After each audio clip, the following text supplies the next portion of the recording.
एक अंगूठी, 2 मुजरम, 3 सहेलियाँ और 4 सिपाही।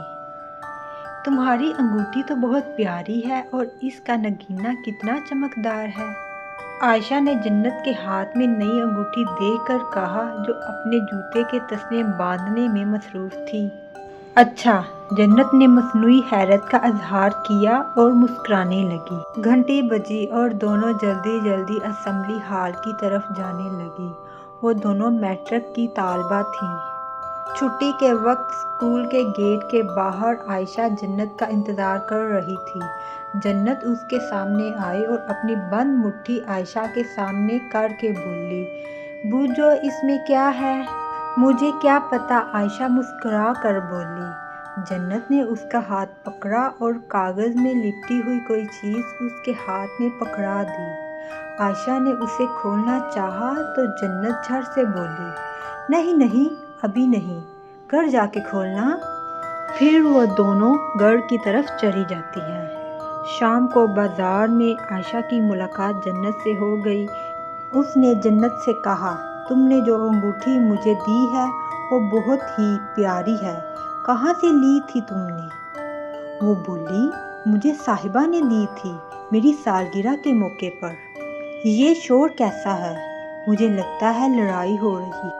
वो दोनों आगे मजमे की तरफ बढ़ी। उन्होंने देखा कि कुछ लोग मिलकर अंकल अरसलान से बहस कर रहे हैं और कह रहे हैं कि माल वापस करो वरना तुम्हारा बुरा हशर कर देंगे। अंकल अरसलान का कहना था कि इन्हें थोड़ा सा वक्त दिया जाए, वो नुकसान की तलाफी कर देंगे। आयशा ये सब देखने में महव थी। अचानक उसे महसूस हुआ कि अंगूठी उंगली से निकल कर कहीं गिर गई है। बहुत ढूंढने पर भी ना मिली तो वो दोनों अपने अपने घर की तरफ भाग गईं। दरवाजे पर दस्तक हुई। जन्नत ने दरवाज़ा खोला। आयशा की बहन हुरिया को देखकर उसने पूछा, अरे हुरिया, तुम, क्या हुआ? हुरिया नहायत परेशानी के आलम में बोली, आयशा घर पर नहीं है। मैं देखने आई थी कि वो तुम्हारे हाथ तो नहीं। बाजार में उसकी अंगूठी गुम गई थी। जब नहीं मिली तो वो मुझे छोड़कर अपने घर चली गई थी। कौन सी अंगूठी? हुरिया ने पूछा। वो अंगूठी मैंने उसे सुबह दी थी। हुरिया ने जन्नत की बात काटते हुए कहा, वो अंगूठी आयशा ने मुझे सुबह दिखाई थी। इसमें मौजूद नगीना बहुत चमक रहा था। मैंने उससे वो अंगूठी मांगी, उसने मुझे दिखाने के लिए दी और इसके बाद वहीं भूल गई। वो दोनों बातें करती हुई गली के कोने तक पहुंची तो जन्नत ने कहा, देखो तो आज ये घर खुला हुआ है, ये तो हमेशा बंद रहता है। तजस्सुस से मजबूर होकर वो दोनों दरवाज़ा खोलकर अंदर की तरफ बढ़ीं, लेकिन अंदर का मंजर देखकर और आवाज़ें सुनकर दोनों का दिल उछल कर हल्क में आ गया। देखो मिस्टर अरसलान, मुझे मेरा हीरा दो या फिर इसकी कीमत दो, वरना तुम जानते हो कि मैं क्या कर सकता हूँ। वो आदमी अरसलान को धमका रहा था, जबकि अंकल अरसलान कुर्सी पर मायूस अंदाज में बैठे हुए थे। मेरी बात सुने, मेरी बेटी ने गलती से वो अंगूठी जिसमें हीरा था अपनी सहेली को दे दी थी। हम ढूंढने की कोशिश कर रहे हैं, जैसे ही मिल जाएगी हम आपके हवाले कर देंगे। मुझे जाने दे, मैं आपके पास आपके हीरे समेत ही आऊँगा। अरसलान साहब इल्तिजाई अंदाज में बोले, ठीक है, लेकिन आज रात तक की मोहलत है। वो शख्स जिसके चेहरे पर नकाब था अपनी लाल आंखें फाड़ कर बोला। अरसलान साहब बाहर निकल गए। वो दोनों आड़ में हो गईं। वो आगे बढ़ीं तो एक तरफ उन्हें कुछ आहट महसूस हुई। जन्नत और हुरिया ने एक कमरे के दरवाजे के अंदर झांका तो वहां से आयशा की एक झलक नजर आई।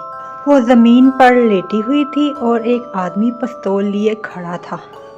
अचानक उस आदमी की नज़र उन पर पड़ी और वो इन्हें पकड़ने के लिए इनकी तरफ बढ़ा।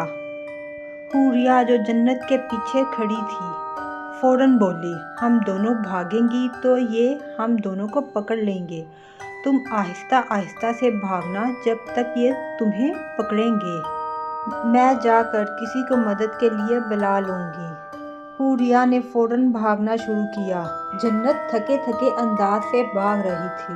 اس آدمی نے جلد ہی جنت کو پکڑ کر رومال اس کی ناک پر رکھ دیا تو اس کی آنکھیں بند ہونے لگیں۔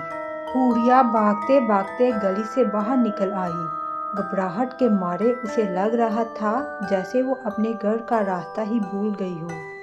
اچانک اسے اپنے سامنے پولیس کی ایک گاڑی نظر آئی۔ وہ بھاگتے ہوئے گاڑی کی طرف بڑھی۔ ڈرائیور نے جب بچی کو اپنی گاڑی کے سامنے دیکھا تو فوراً گاڑی روک لی۔ حوریہ جلدی سے پولیس آفیسر کی طرف بڑھی اور انہیں سب کچھ جلدی جلدی بتانے لگی۔ حوریہ دوبارہ وہیں آئی جہاں سے وہ بھاگی تھی اور زور زور سے دروازہ پیٹنے لگی۔ باس نے کہا، پہلے جا کر سوراخ سے دیکھو کون ہے۔ جی باس۔ گن والا آدمی دروازے کی طرف بڑھا۔ باس، وہ لڑکی ہے جو بھاگی تھی، فوراً پکڑو اور اس سے پوچھو شاید وہ انگوٹھی کے بارے میں جانتی ہو۔ ہمیں پتہ چل جائے گا کہ انگوٹھی کہاں ہے۔ اس آدمی نے حوریہ کو اندر کی طرف کھینچا اور دروازہ بند کیا۔ حوریہ فوراً اس کے سامنے ہاتھ جوڑ کر بولی، خدا کے لیے میری بہن کو چھوڑ دو، پلیز پلیز۔ اس لڑکی کی آواز بند کرو اور اسے بھی اندر ہی لے جاؤ، باس نے حکم دیا اور اندر چلا گیا۔ وہ آدمی حوریہ کے منہ پر زوردار مکہ مارنے لگا۔ پیچھے سے اسے دھکا پڑا، وہ زور سے زمین پر گرا۔ ارے ہم لے کر جاتے ہیں اندر، اتنی جلدی کیا ہے؟ پولیس کے 4 سپاہی جلدی سے اندر آئے اور اسے پستول کی زد میں لے لیا۔ باس نے جھانک کر دیکھا کہ معاملہ کیا ہے۔ اس پر بھی قابو پا لیا گیا۔ جنت اور عائشہ دونوں کو ہوش میں لایا گیا۔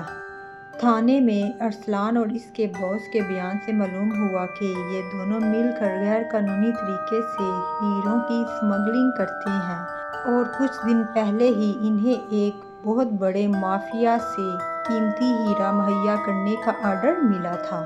ارسلان صاحب نے وہ ہیرا حاصل کر کے ایک انگوٹھی میں جڑوا دیا تھا، جیسے عام انگوٹھی پر ایک نگینہ لگا ہوتا ہے۔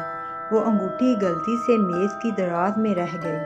ان کی بیٹی نے جب چمکتے ہوئے نگینے والی انگوٹھی دیکھی تو اٹھا لی اور اپنی سہیلی جنت کی سالگرہ پر تحفے میں دے دی۔ جنت سے وہ انگوٹھی عائشہ تک پہنچی۔ باس کو پتہ چل گیا تو اس نے عائشہ کو اغوا کر لیا تاکہ پوچھ سکے کہ انگوٹھی کہاں ہے۔ اس طرح ارسلان اور اس کے ساتھیوں کو جیل بھیج دیا گیا۔ حوریہ نے وہ انگوٹھی لا کر پولیس آفیسر کو دے دی۔ تھوڑی ہی دیر میں پورے محلے میں خبر پھیل گئی کہ حوریہ، جنت اور عائشہ نے مل کر اسمگلروں کو پکڑوایا ہے۔ اگلے دن جب وہ تینوں اسکول پہنچی تو سارے بچے انہیں فخریہ انداز سے دیکھ رہے تھے اور ٹیچرز انہیں پکڑ پکڑ کر شاباش دے رہی تھیں کہ آپ نے کتنا اچھا کام کیا ہے۔